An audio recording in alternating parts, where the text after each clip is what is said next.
started in June of 1979 and lasted about 9 months in Elberton County, Georgia, which calls itself the granite capital of the world. There is a lot of granite that comes out of the state of Georgia, so it makes sense that they would call themselves the granite capital of the world. In June of 1979, a man walks into the Elberton Granite Finishing Company and talks to the owner, Joe Finley, and says, "Hey man, like, I want to build this monument out of granite. Can you do it?" He claimed to be an architect. He came from Atlanta, and he wants to build this thing. This seemed a little weird, obviously, to Joe Finley, who was like, most of my clients don't just show up. You know, they make appointments, they call over the phone. Like, it's just a weird place for people to just be showing up, like, asking to see granite and to have this monument made, right? And he says, "Okay, dude, like, who are you?" And this guy says, "My name is Robert C. Christian," is a pseudonym. And he says that he names himself that due to his Christian values, his Christian beliefs. But he's a nice dressed man. He doesn't look he doesn't look ratty, he doesn't look bad, he just seems like a regular guy here to build this crazy monument. And then Joe was like, "Alright, cool, yeah, I guess whatever, we can build this monument for you if you would like, but we need money." And R.C. Christian was like, "Alright, cool, like, how much money?" Of course, Joe was like, "Well, what are you looking to build?" And then R.C. Christian shows him, or describes this monument to him. He wants 4 large slabs of granite that go upright. There should be about 6.5 feet wide and over 6 feet tall. You kind of look like an X. The center would be like a 16-foot pillar, and then you want it like a good slab of granite right on top to kind of connect them all at the top a little bit, sitting on top of all those upright positions. So altogether it'd be about 20 feet high. Those giant slabs of granite. Jeffrey's like, "Alright, cool, dude, that's weird, but whatever." Yeah, so it's gonna be a lot because of how big these granite slabs are. He quoted him like a few $100,000 today. Of course, nobody knows the exact amount, so a few $100,000 is as close as we can get. But of course, like, no monument of this size had been quarried out of Elberton. Damn bugs on my windshield making it all blurry. I don't know if they can even get the granite out of the Good quarry. morning, everybody. Hello. They did end up actually getting granite Cool, from the man. Pyramid Quarry. Hi, It's made out of pure granite. Rufus, Blade, And cool man. so yeah, Joe Finley's like, "Okay, cool. Here's how much it's 884. gonna be." Christian didn't even like bat an eye. He was like, $800,000. How's everyone doing? Welcome to Boricua in Utah. He talked to the president. Of Got the a fuel Granite up. His name was Just Wyatt C. Martin. And Martin and he gives Martin his entrance. Cool man. Built this thing. I'm gonna You have shout out. So Cool man. I Hold on, need I to gotta get the money stop together before I read. and send it to you so we can pay these contractors, these granite companies to come and build my thing. However, Martin was like, "Okay, but I do Let's need give some Cool sort of Man identification because, like, I have to be able to 884 verify my thing. I can't official just, a like, shout out. help you with this giant project with this amount of money with no identity." So that's when Alright, I'm gonna put fuel, Martin so signed an NDA, was like, "I will tell you my identity. You don't tell anybody. You just, like, keep it between you and me, bro." And he honestly, like, Martin's dead now, took it to the grave with him. Never told anybody. I honestly think that Martin knowing Christian's true identity kind of helped Christian to trust Martin a little more, right? So he decided that he wanted Martin to kind of act as a liaison on the project for him. which is actually kind of strange because he wasn't trying to be like avoided or like wasn't avoiding people or avoiding things. He just was like, okay, Martin, I would like you to work on as a liaison on this project. As well, I would like you to destroy all documentation from the project. I want nothing left. I don't want no trace of this construction besides obviously the monument. I don't want any of it. Destroy everything.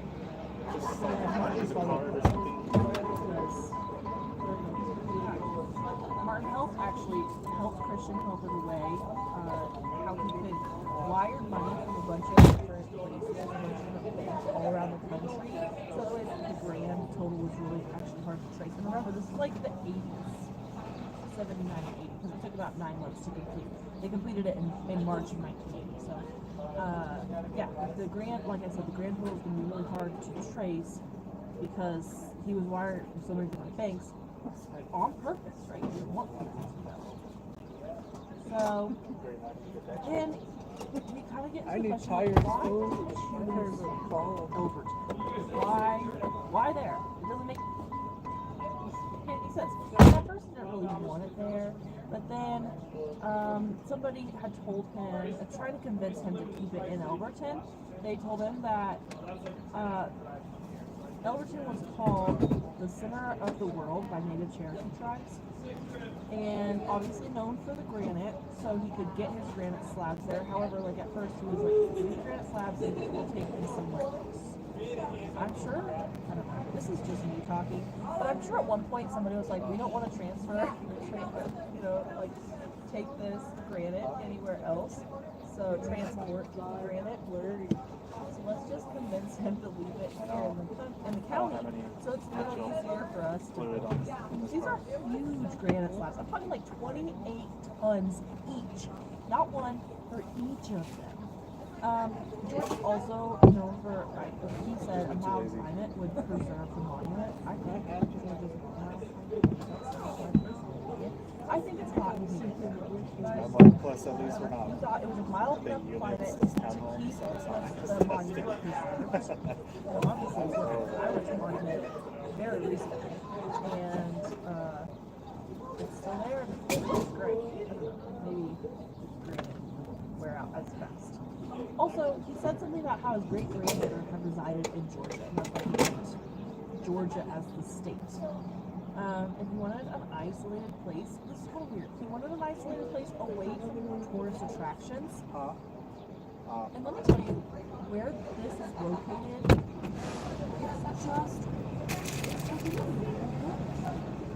I'm talking 2 hours outside of downtown Atlanta, 109 miles from the heart of Atlanta. Like, it's just out there. And we drove out there, there's still nothing there. I mean, we made a cool day of it. You know, we went to a brewery that day too, but show the guys. I don't know how to do that. It doesn't matter. All I'm saying is, he picked a place like he wanted with, I mean, very little tourist attractions. What was really important for Christian is that the place where he put his monument had to be able to see the summer and winter sunsets and sunrises. So, Bentley, knowing lots of people in the county, was like, hey, I got this friend, his name is Wyatt Molnex, and he has a ranch, and he's willing to sell you 5 acres of his ranch for your monument. Conveniently, this land was the highest point in Elberton, so he could see everything that he wanted from this point. But after he bought the land, Molnex, he had him deed it to the county. And Christian was later quoted saying, like, the county was probably, quote, the most lasting organization in our whole country, unquote. And a lot of people think this is really ominous. Like, this is a really weird thing to say. And this is kind of where the conspiracy theories start going. Because, like, first of all, who is R.C. Christian? Like, why is he building this? He just told everybody that he was, he represented a group of loyal Americans who believed in God and wanted to build a monument to future generations in wanted to remain anonymous. That's it. That's all we know about our secret. And then he goes on to say that the county was probably, quote, the most lasting organization in our whole country. I know I've said the quote twice, but I think it's really important because something weird is happening there. And a lot of people think that this quote unquote group of loyal Americans who believe in God is, you know, maybe the New World Order. Who knows? I'm just throwing out information here. Also, later, he had the ownership of the actual Guidestones also transferred to Elbert County. So, he didn't own the land, and he didn't own the Guidestones any longer. Everything about this now belonged to the county. I mentioned that Joseph Finley knew a lot of people in the county. Well, he was actually part of the local Shriners Club, which is like a Freemason club, I guess. So, they were all Freemasons, and they belonged to this Shriners Club. And so, a lot of the people that he hired were also from the Shriners Club. And honestly, like, I don't think it makes a big. And also, the podcast I listen to has like might not make a big difference. I'm back. A lot of anti-birthday guys all the time say, you know, like,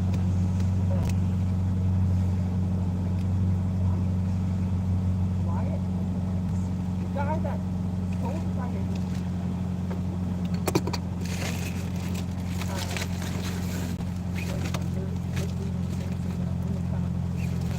the guy that was you know, all these people that hired to help him with this project. They were all together. They all small town community, and it just worked out that way. Somebody is just running on. That's what it's going to be. Getting the summer bodies out and getting the savings body. Good morning. Empty wireless bills and fat wallets. And with premium wireless plans for just $15 a month, you can have both without breaking a sweat or a bit. Since changing to Mint Yeah, I know, Mobile, I I need have an oil noticed no change. change in my service, but a huge change in how much I pay every month. Say goodbye Alright. to your overpriced wireless plans, jaw-dropping monthly bills, and unexpected overages. Mint Mobile is here to rescue you. All plans come with high-speed data and unlimited talk and text delivered on the nation's largest 5G network. Use your own phone with any Mint Mobile plan and bring your phone number along with all your existing contacts. Odd thing that happened. I don't know. I thought The basketball playoffs are here on Prize Picks, the best place to. The basketball playoffs are here on Prize Picks, the best place to cash in on the action. The app is simple. Pick more or less on at least 2 players for a shot to. The basketball playoffs are here on Prize Picks, the best place to cash in on the action. The app is simple. Pick more or less How on at you least 2 players for a doing, shot to win up to $2,000. Blu-rays? Download the Prize Picks app today and use code How FEAR. you That's code doing? FEAR. You get $50 instantly when you play $5. Alright, let's go to Clearfield or Layton. Win or lose, you'll get $50 for just playing. Guaranteed. Prize Picks. Run your game. Maybe I'll exit by Harrell Air Force Base. Mic check. 1, 2. Are we recording? Hi, I'm Michelle Bernstein, an award-winning chef, restaurateur, and mom. I have a lot on my plate, including my story of arthritis symptoms. That's why Alright, I was sounds prescribed kinda a neat. supplement. It helps me feel better. Since it's sick, you can't practice prescribed. It's me as a active psoriatic arthritis. One use of your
black car number 1, black car number 2, or black truck.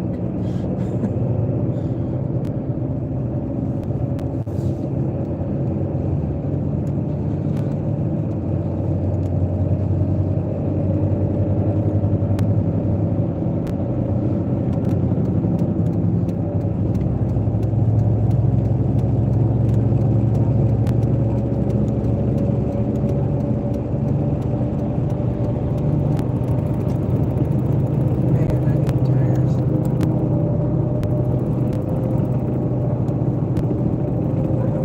Black car number 2. It's all 3.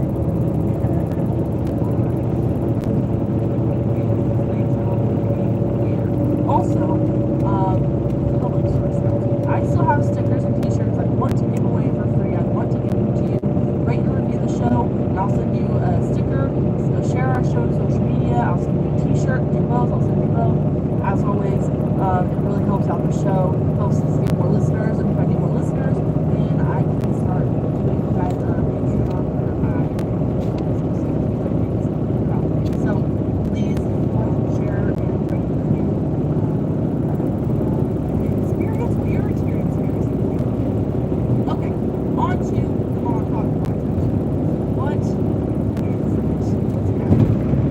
The Montauk Project is a series of experiments that turns out with mind control, psychological warfare,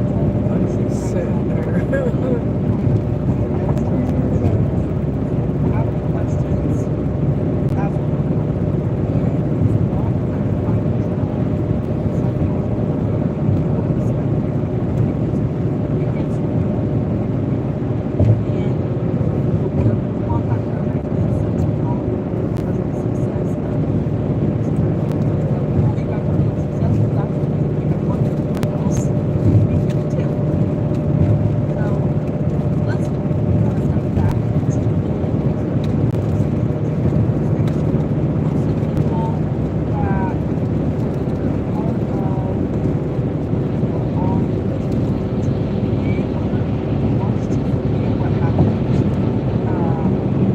not everybody is.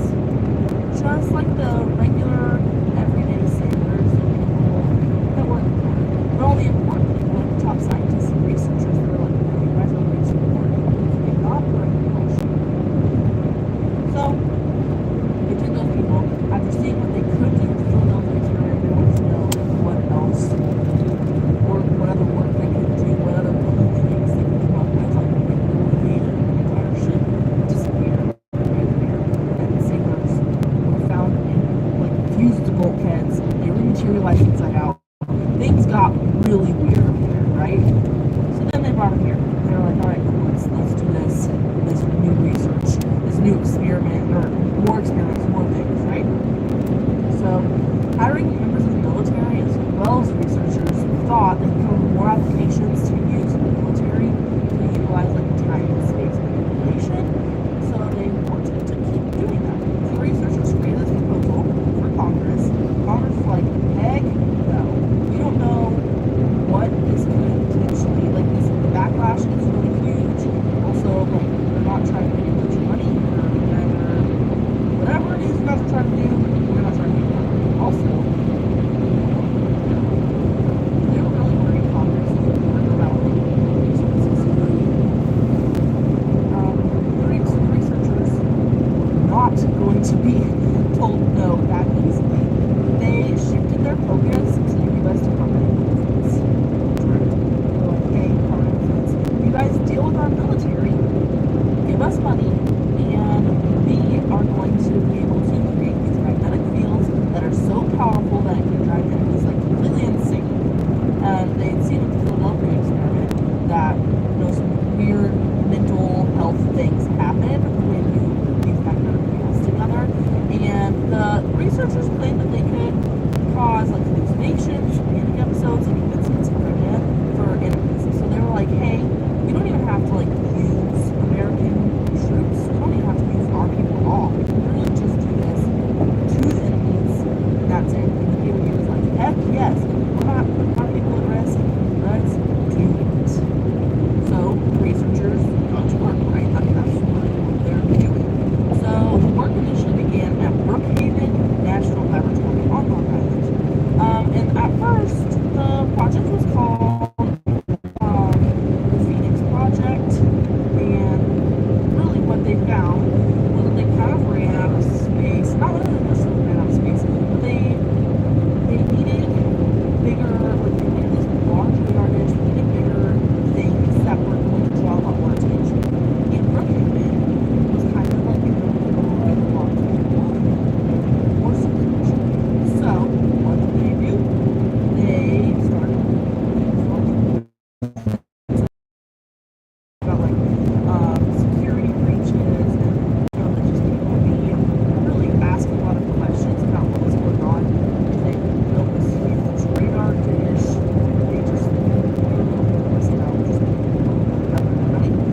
base itself has a really cool history.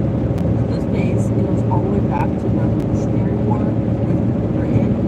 It was a really strategic base, so I guess we were really nervous that the British would invade us from this.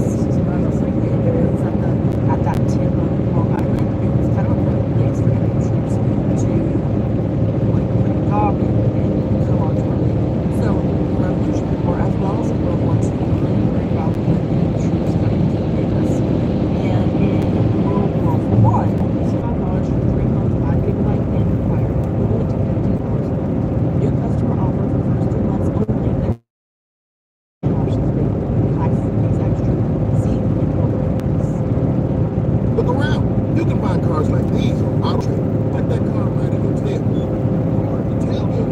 And all those cars living in his kitchens and living rooms on AutoTrader too. You're working out and listening to music at the same time. Well, multitasking pro. Cars like the ones in the Jeff Record are for sale on AutoTrader. New cars, used cars, electric cars, maybe even flying cars. Okay, no flying cars, but as soon as they get an engine,